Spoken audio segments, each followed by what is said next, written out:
नमस्कार, मैं रचना शर्मा चढ़ती कला टाइम टीवी देख रहे सभी दर्शकों का स्वागत करती हूं। आप देख रहे हैं हरियाणा न्यूज। समाचारों की शुरुआत से पहले एक नजर आज की मुख्य सुर्खियों पर।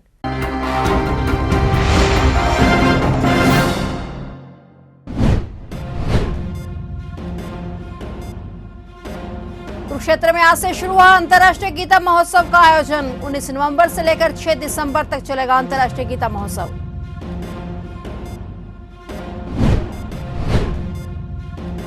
मुख्यमंत्री ने किया लम्हों की शबनम काव्य संग्रह का विमोचन। डॉक्टर सुमिता मिश्रा ने पुस्तक विमोचन कार्यक्रम में पहुंचने पर मुख्यमंत्री का जताया आभार।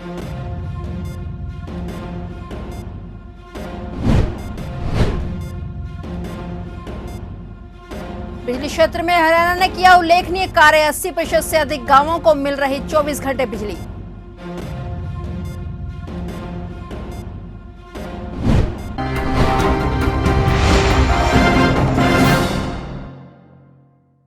और अब समाचार विस्तार से। कुरुक्षेत्र में आज से अंतर्राष्ट्रीय गीता महोत्सव का आयोजन शुरू हो रहा है। हरियाणा राज्य के कुरुक्षेत्र में आज 19 नवंबर से लेकर 6 दिसंबर तक अंतर्राष्ट्रीय गीता महोत्सव आयोजित किया जाएगा। भारत की राष्ट्रपति द्रौपदी मुर्मू भी महोत्सव में हिस्सा लेने के लिए कुरुक्षेत्र पहुंचेंगी। अंतर्राष्ट्रीय गीता महोत्सव में 29 नवंबर को ब्रह्म सरोवर पर गीता यज्ञ पूजन में मुख्य कार्यक्रमों का औपचारिक उद्घाटन देश की राष्ट्रपति द्रौपदी मुर्मू के हाथों किया जाएगा। इसके अलावा कुरुक्षेत्र विश्वविद्यालय में 3 दिवसीय अंतर्राष्ट्रीय गीता संगोष्ठी का उद्घाटन भी राष्ट्रपति द्वारा होगा। हरियाणा प्रदेश के मुख्यमंत्री मनोहर लाल ने आज हरियाणा के कुरुक्षेत्र में 19 नवंबर से 6 दिसंबर तक होने वाले अंतर्राष्ट्रीय गीता महोत्सव के सभी कार्यक्रमों की पूरी जानकारी दी। इसके साथ ही मुख्यमंत्री ने राज्य के लोगों सभी देशवासियों को इस पवित्र महोत्सव में भाग लेने के लिए कुरुक्षेत्र में आमंत्रित भी किया।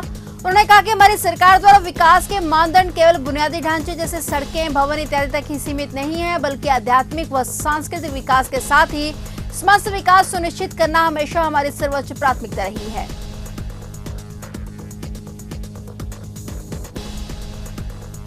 मुख्यमंत्री मनोहर लाल ने कृषि एवं किसान कल्याण विभाग के अतिरिक्त मुख्य सचिव डॉक्टर सुमिता मिश्रा द्वारा रचित 5वां कविताओं का संग्रह लम्हों की शबनम का विमोचन किया। उन्होंने अपने विचारों को विभिन्न कविताओं की लड़ी में पिरोते हुए कहा कि किताब के माध्यम से अपने विचारों और भावनाओं को उजागर करना भी एक कला है, जिन्हें कविताओं के माध्यम से लोगों तक पहुंचाने का कार्य किया है। मुख्यमंत्री ने कामना की कि डॉक्टर मिश्रा भविष्य में भी ऐसी ही कविताओं के संग्रह लाती रहें और अपनी लेखनी से अनुभवों को रूबरू करवाती रहें। मुख्यमंत्री ने कहा कि लम्हों की शबनम के कविता संग्रह में संवेदनशीलता के सकारात्मक पहलुओं को दर्शाने का प्रयास किया गया है। कविता संग्रह से ऐसा प्रतीत होता था कि इसमें महिलाओं के प्रति हो रहे आक्रोश की झलक सामने आएगी, लेकिन शबनम जितनी ठंडी, सुंदर और पारदर्शी और मन को सुकून देने वाली होती है, यह कविता संग्रह उसी परिभाषा को चित्रित करता है। वहीं इस मौके पर कवित्री एवं अतिरिक्त मुख्य सचिव डॉक्टर सुमिता मिश्रा ने पुस्तक विमोचन कार्यक्रम में पहुंचने पर मुख्यमंत्री का आभार जताया।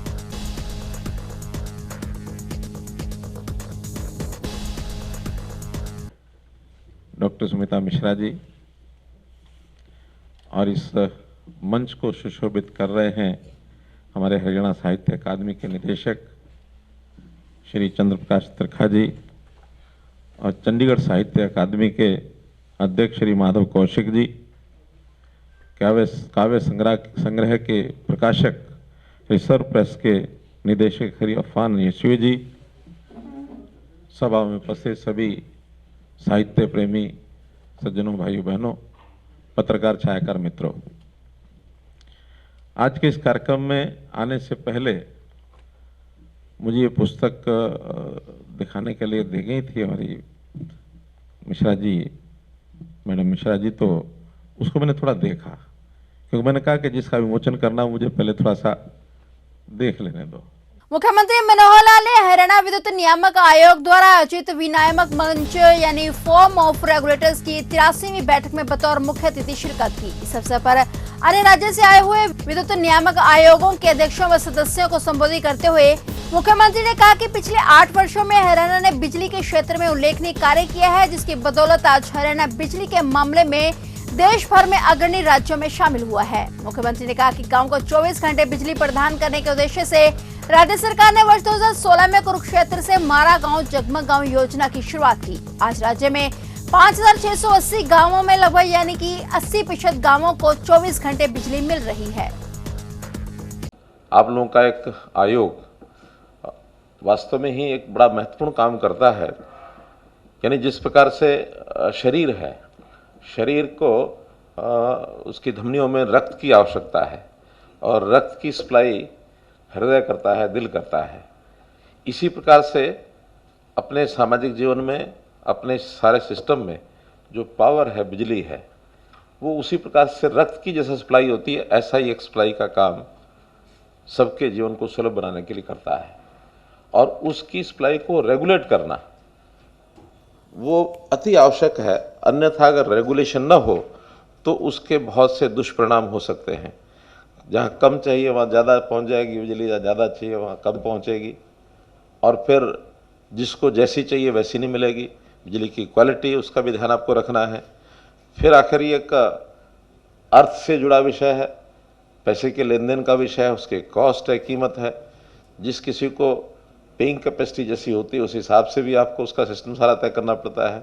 आज झांसी की रानी लक्ष्मीबाई की जयंती है। सभी दिग्गज नेताओं के साथ आज पूरा देश अंग्रेजों की सेना के खिलाफ भीषण लड़ाई लड़ने वाली झांसी की रानी को याद कर रहा है। वहीं इस मौके पर हरियाणा के मुख्यमंत्री मनोहर लाल ने झांसी की रानी लक्ष्मीबाई को उनकी जयंती पर श्रद्धांजलि अर्पित की और कहा कि उनके साहस एवं राष्ट्र के लिए महत्वपूर्ण योगदान को कभी भुलाया नहीं जा सकता। लक्ष्मीबाई औपनिवेशिक शासन के खिलाफ भारत के 1857 स्वतंत्रता संग्राम की एक महत्वपूर्ण शख्सियत हैं, जिन्होंने झांसी पर कब्जा करने का प्रयास कर रही ब्रिटिश सेना से बहादुरी से लड़ते हुए अपने प्राण का बलिदान कर दिया था। सीएम मनोहर लाल ने ट्वीट कर लिखा कि प्रथम स्वतंत्रता संग्राम में दबे साहस से अंग्रेजी शासन की जड़ें हिलाने वाली नारी शक्ति की प्रतिमूर्ति वीरांगना रानी लक्ष्मीबाई जी को उनकी जयंती पर कोटि कोटि नमन। मां भारती की आजादी हेतु रणभूमि में वीरगति को प्राप्त हुई रानी लक्ष्मीबाई को यह देश सदैव सम्मान करता रहेगा।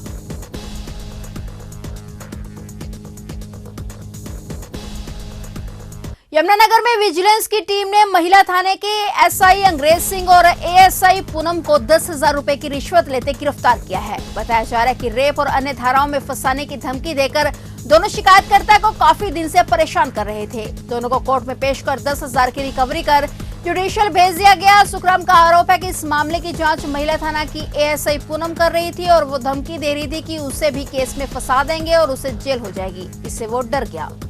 क्या कहना चाहेंगे, शिकायत प्राप्त हुई थी, उस पर एफआईआर दर्ज कर दी, 10,000 की रिकवरी हो गई है। इनको जुडिशियल रिमांड देंगे ना, जेल में भेज रहे हैं। हाँ जी, जुडिशियल में भेज रहे हैं इसको जेल। सर कोई रिमांड मांगी गई अभी तक? मांगी थी तभी तो दिए हैं, डिमांड थी 10,000, रिकवर हो चुके हैं। 3 कृषि कानूनों के खिलाफ जीती लड़ाई को 1 साल पूरा होने पर आज अंबाला में किसानों ने ट्रैक्टर मार्च निकाल विजय दिवस के रूप में मनाया। किसानों का कहना है कि वे इस ट्रैक्टर मार्च के जरिए अपनी जागरूकता भी दिखा रहे हैं। उन्होंने कहा कि उन्होंने पूरी लड़ाई अभी नहीं जीती है। जब तक किसान सुखी नहीं हो जाता तब तक किसान आहुति देते रहेंगे। आज एसकेएम के आह्वान के ऊपर पूरे देश के अंदर जो पिछले साल 19 तारीख को मोदी प्रधानमंत्री जी ने एक जो काले कानून वापस लिए थे उसमें और किसानों की बहुत बड़ी जीत हुई थी, क्योंकि वो जो 3 काले कानून थे वो पूरे देश की ज़मीन को कॉरपोरेट के हाथ देने की कोशिश थी और उसके अंदर किसानों ने, पूरे देश के किसान संगठनों ने, सभी समाज सेवी संस्थाओं ने, सभी लोगों ने बढ़ चढ़कर हिस्सा लेकर वो 3 काले कानून वापस कराने में कामयाबी हासिल की थी। उसको अंदर पूरे देश की ज़मीनों को कॉरपोरेट को थाली में परोस कर देना चाहते थे, किसानों को भूमिहीन करना चाहती थी ये सरकार, लेकिन पूरे देश के लोगों ने इस लड़ाई को लड़ा और एक बहुत बड़ी जीत हासिल की थी। आज के दिन इस देश के प्रधानमंत्री ने माफ़ी भी मांगी थी और वो काले कानून वापस भी किए थे। सो उसके उपलक्ष्य में आज पूरे देश के अंदर एसकेएम जो है, इस आंदोलन का जो लड़ रही थी जो टीम, उसने आह्वान किया है पूरे देश के अंदर, कहीं पैदल मार्च होंगे, कहीं ट्रैक्टर मार्च होंगे, कहीं मोटरसाइकिल मार्च होंगे और रात को दीप मालाएं भी अपने अपने घरों पर लगाई जाएंगी। ये उस उपलक्ष्य में आज प्रोग्राम किया जा रहा है। भारतीय किसान यूनियन के प्रदेश अध्यक्ष रतन मान ने निसिंग के गांव बस्तली में बैठक कर बोलते हुए कहा कि दिल्ली में किसान आंदोलन को 1 वर्ष पूरा होने पर हर गांव, हर ब्लॉक और शहर में विजय दिवस मनाया जा रहा है और जो भी किसानों की मुख्य मांगे थी, सरकार ने उन मांगों को मानने की घोषणा की थी। अब सरकार वादा खिलाफी कर रही है और किसानों के किसी भी मुद्दे पर बात करने को तैयार नहीं है। इसी को लेकर हर गाँव में बैठ के चल रही है। उन्होंने कहा कि आने वाली 26 नवंबर को चंडीगढ़ राजभवन की ओर हरियाणा के सभी संगठन पहुंचकर जोरदार प्रदर्शन करेंगे और एक ज्ञापन भी सौंपा जाएगा। को जो दिल्ली का आंदोलन जो स्थगित करके आए थे उसका 1 साल होने जा रहा है और उसमें कल सभी किसान मजदूर जो 3 काले कानून वापस करवा के आए थे, तो कल विजय दिवस मनाया जा रहा है पूरे देश में संयुक्त किसान मोर्चा के आह्वान पर। और ये जैसे भी जहाँ गांव वाइज, ब्लॉक वाइज, जिला वाइज जो भी मोर्चे के जितने भी घटक हैं वो अपनी सुविधा अनुसार कल ये दिवस मनाने जा रहे हैं। और दूसरा फैसला ये है कि सरकार ने जो वादा खिलाफी की है, जो किसानों की डिमांड मानने की घोषणा की थी, और अब वादा खिलाफी सीधे सीधे उतर आई है। एमएसपी की बात नहीं कर रही, बिजली के बिल की बात नहीं कर रही, पराली के मसले पर सरकार बात करने को तैयार नहीं है, और सारे जितने मसले हैं अब सरकार भाग रही है उससे। तो आने वाली 26 नवंबर को चंडीगढ़ की तरफ, यानी कि देश के जितने भी राजभवन हैं राजधानियों में, वहाँ उस क्षेत्र के संगठन कूच करेंगे। तो इसी कड़ी में हरियाणा के भी किसान सभी संगठनों को मिलकर के 26 नवंबर को राजभवन हरियाणा की तरफ कूच करेंगे और वहाँ ज्ञापन सौंप करके वादा खिलाफी के खिलाफ अपनी जोर शोर से अपनी आवाज़ उठाएंगे। तो उसके लिए पूरी तैयारियां चल रही हैं, बैठकें की जा रही हैं और पूरे जोर शोर के 26 नवंबर को जोरदार प्रदर्शन चंडीगढ़ के अंदर राजभवन तक किया जाएगा। कैल से पांवटा साहिब हाईवे पर रिक्वायरमेंट से फालतू जगह कंपनी नहीं लेगी। कंपनी के जनरल मैनेजर के साथ बैठकर बात हो गई है। कंपनी की तरफ से किसान को कोई दिक्कत नहीं आने दी जाएगी।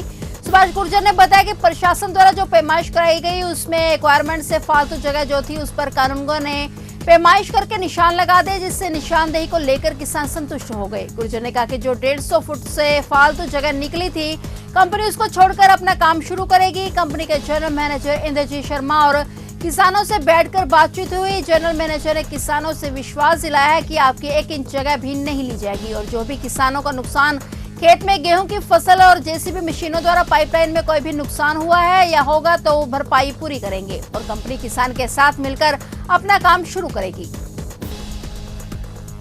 ऐसा जो आज हमारी पैमाइश थी ना, पैमाइश का रोड़ा था किसानों का, भाई जो हाईवे कैल से पांवटा जा रहा है, इस पे आज हमारी संतुष्टि हो गई हमारे पूरे किसानों की। और हमारे जीएम साहब भी NH1 के मौके पर हैं, पूरे अधिकारी मौके पर हैं, कानूनगो साहब। तो हमने निर्णय लिया है, इन्होंने भी कहा भाई किसी किसान का जो पाइपलाइन फूटेगी, नुकसान होगा, वो भरपाई करेगा। और 1 इंच जमीन किसान की 150 फुट से फालतू नहीं लेंगे। 150 तो कहीं ज्यादा भी है। जो है वो उसके पैसे मिलेंगे, जो फालतू होगी उसकी पेमेंट दी जाएगी।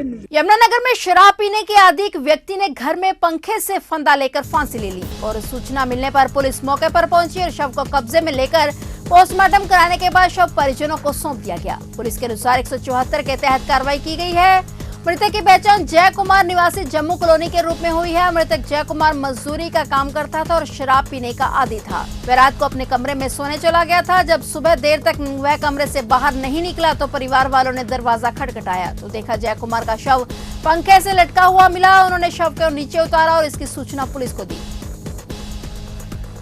मृतक का जय कुमार नाम है। सूचना मिली थी डायल 112 से, भाई एक लड़के ने फांसी ले ली जो वहाँ पर जम्मू कॉलोनी में। तो वहाँ पर गए, वहाँ पर पता किया, पता करने पर उसके ब्रदर और उसकी वाइफ ने बताया कि हमारा भाई थोड़ा सा दारू पीने का आदी था, जो रात तो ठीक ठाक आएगा, तो सुबह उसने दरवाज़ा नहीं खोला। दरवाज़ा ना खोलने पर उसके भाई ने दरवाज़ा को तोड़ा तो देखे उसके भाई मतलब जय कुमार ने फांसी ली हुई थी। सर आपकी इन्वेस्टिगेशन में क्या सामने आया? सामने ये दारू पीने का आदी था। दारू पीने का आदी? हाँ जी, और दारू पीने का आदी था, उसकी वजह से थोड़ा वाइफ में या फैमिली में होता है। बाल बच्चेदार था मेरे? हाँ जी, उस पर 2 लड़कियाँ हैं। अच्छा, काम क्या करता था? मैंने मजदूरी करता था। हाँ जी। राजकीय महिला महाविद्यालय भवानीखेड़ा में आज साइंस एग्जीबिशन का आयोजन किया गया, जिसमें विज्ञान विषय की छात्राओं ने भाग लिया और छात्राओं द्वारा एग्जीबिशन में विभिन्न प्रकार के जैसे भौतिक विज्ञान, रसायन विज्ञान, कंप्यूटर साइंस, मनोविज्ञान आदि मॉडल तैयार कर कला की प्रस्तुति की गई। तो ये थे हरियाणा के समाचार और नए समाचारों के साथ फिर से हाजिर होंगे। तब तक के लिए देखते रहिए चढ़ती कला टाइम टीवी।